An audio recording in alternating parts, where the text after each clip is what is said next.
देश का माहौल एक सिटिंग सीएम के अरेस्ट होने से बहुत ही नाजुक हो गया है। किसे ही पता था कि एक टाइम इंडिया में ऐसा भी आएगा कि एक सिटिंग चीफ मिनिस्टर को अरेस्ट कर लिया जाएगा। 75 सालों में पहली बार ऐसा हुआ है और ये बात सीनियर एडवोकेट अभिषेक मनु सिंघवी, जो कि अरविंद केजरीवाल की ओर से मौजूद मेन लॉयर है, हर जगह कहते चल रहे हैं। लेकिन 75 वर्ष में कभी भी चुनाव के बिल्कुल शुरू में, चुनाव के आसपास एजेंसीज का दुरुपयोग ऐसे कभी नहीं हुआ।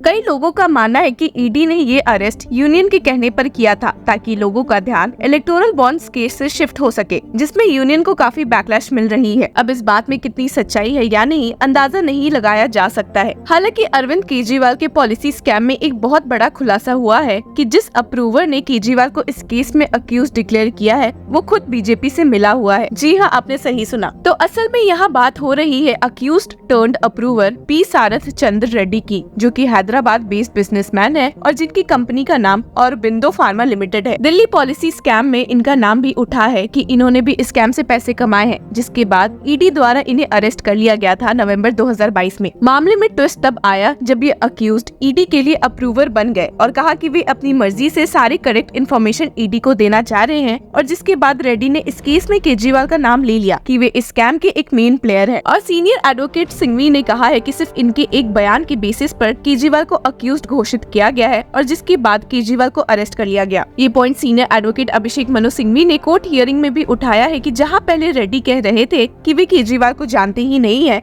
वहीं ईडी की गिरफ्तारी के बाद उन्होंने कह दिया कि केजरीवाल ही ने पैसों की हेराफेरी की है और ईडी ने बस डरा धमका कर रेड्डी से ये बयान लिया है। इसी सब के बीच में एक डेटा लोगों में फैल गया कि रेड्डी, जिन्हें ईडी ने 10 नवंबर 2022 को अरेस्ट किया है, उसके ठीक 5 दिन बाद यानी कि 15 नवंबर को औरबिंदो फार्मा कंपनी ने 5 करोड़ रुपए के इलेक्टोरल बॉन्ड्स खरीदकर बीजेपी को डोनेट किए हैं। This information was first revealed by reporter Jahnavi Reddy and project electoral bond. तब जब ईसीआई ने बॉन्ड्स मामले में लेटेस्ट डेटा को अपलोड करके लोगों को एक अलग झटका दे दिया था। इस बात ने लोगों में तहलका मचा दिया कि ईडी की रेड के बाद बीजेपी ने औरबिंदो को डरा धमका के पैसे लिए हैं और उन्हें केजरीवाल के खिलाफ बोलने के लिए मजबूर भी किया है। इस केस के आगे के डेवलपमेंट्स आपके लिए काफी शॉकिंग भी होंगे, जिसमें ये शो हुआ है कि जब सारथ रेड्डी की bell plea on medical grounds Delhi high court के सामने पहुंची मई 2023 में, तो ईडी ने इसे अपोज नहीं किया। लोग काफी शॉक्ड भी थे कि भला ऐसा क्यों है, जब ईडी ने खुद एक समय पे कहा था कि it was evident that Reddy had actively planned and conspired with various business owners and politicians involved in the alleged scam.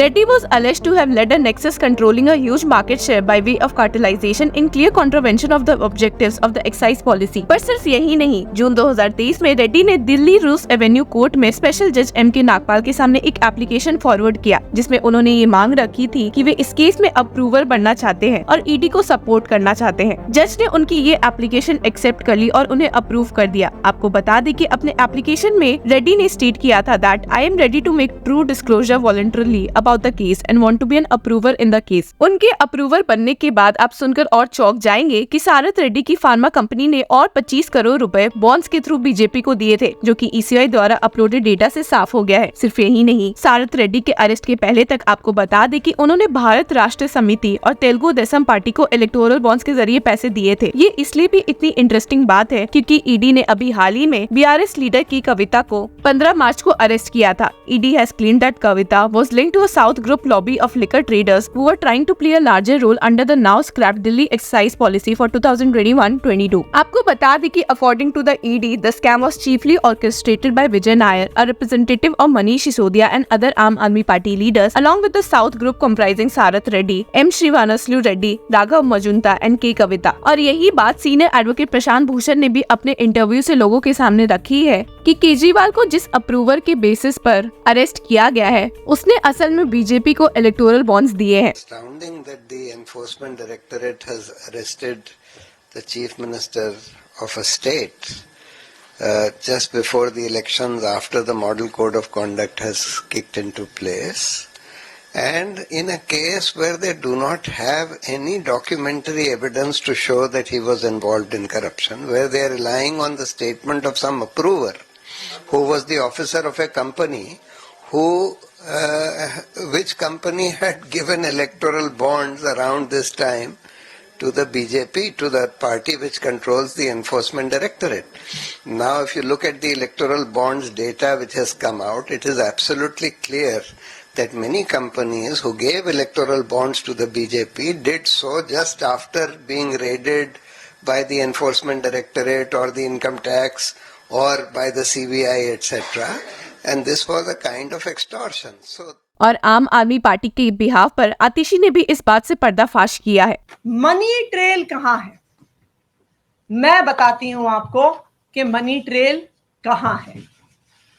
ये है मनी ट्रेल शरद चंद्र रेड्डी की कंपनियों द्वारा दिया गया इलेक्टोरल बॉन्ड्स में भारतीय जनता पार्टी के बैंक अकाउंट में पैसा। आज ये मनी ट्रेल पूरे देश के सामने आ गई है कि शरद चंद्र रेड्डी, औरोबिंदो फार्मा का मालिक, एपीएल हेल्थ केयर का मालिक, यूजिया फार्मा का मालिक, शराब का कारोबारी, उसने 4.5 करोड़ रुपए के इलेक्टोरल बॉन्ड्स दिए एक्साइज पॉलिसी के बनने के दौरान भारतीय जनता पार्टी को। उसके बाद गिरफ्तार होने के बाद 55 करोड़ रुपए के इलेक्टोरल बॉन्ड्स दिए। आपको ये भी बता दें कि सीनियर एडवोकेट सिंघवी ने दिल्ली रूस एवेन्यू कोर्ट में हियरिंग के दौरान ईडी को फटकारते हुए कहा भी था कि उनकी स्ट्रैटेजी हो गई है कि पहले किसी को अरेस्ट करो और फिर उसे प्रेशर देकर अपने फेवर में स्टेटमेंट्स उससे ले लो। And stated, witness 1 gives a statement nothing about Kejriwal. He gives further statements nothing about Kejriwal. After that, step 2 is to arrest the witness. Step 3 is deny him bail and oppose the bail. Step 4 is one fine morning you have a deal of approval. Step 5, he comes up with a brilliant statement the next day about Kejriwal. The next step is to record the statement of a co-accused. सिर्फ यही नहीं, senior advocate Singhvi ने एक approver के statement के basis पर किसी को अरेस्ट करने पर भी सवाल रेज किया है कि भला एक अप्रूवर को ट्रस्ट किया कैसे जा सकता है। And stated, an approver is the worst friend. आप सुनकर चौंक भी जाएंगे कि ये same point senior advocate Kapil Sibal ने के कविता के केस में भी उठाया था, जिन्हें की ईडी ने इसी लिकर पॉलिसी केस में अरेस्ट कर लिया है। और ईडी को दिल्ली रूस एवेन्यू कोर्ट में स्पेशल जज कावेरी बावेजा ने 26 मार्च तक की कविता की कस्टडी भी सौंप दी है। स्पेशल जज कावेरी बावेजा ने अरविंद केजरीवाल को भी ईडी के कस्टडी में 28 मार्च तक सौंपा है। तो देखते हैं कि क्या आने वाले दिनों में कोई और अपडेट देखने को मिल सकती है कि नहीं। ऑल इन ऑल देखा जाए तो Sarath Reddy's company bought electoral bonds worth ₹52 crore, of which ₹34.5 crore went to the BJP before Sarath Reddy was arrested by the ED. और बिंदो pharma had also donated ₹15 crore to Bharat राष्ट्र समिति and ₹2.5 crore to the Telugu Desam party. तो अब देखने वाली बात ये है कि आने वाले दिनों में इलेक्टोरल बॉन्ड्स की डेटा के रिलीज होने के बाद और कोई भूचाल देखने को मिलेगा या नहीं, और क्या अरविंद केजरीवाल भी अब इस केस में बंद ही रहेंगे इलेक्शंस के पहले तक, ये तो वक्त ही बताएगा। Till then keep following Law चक्रा।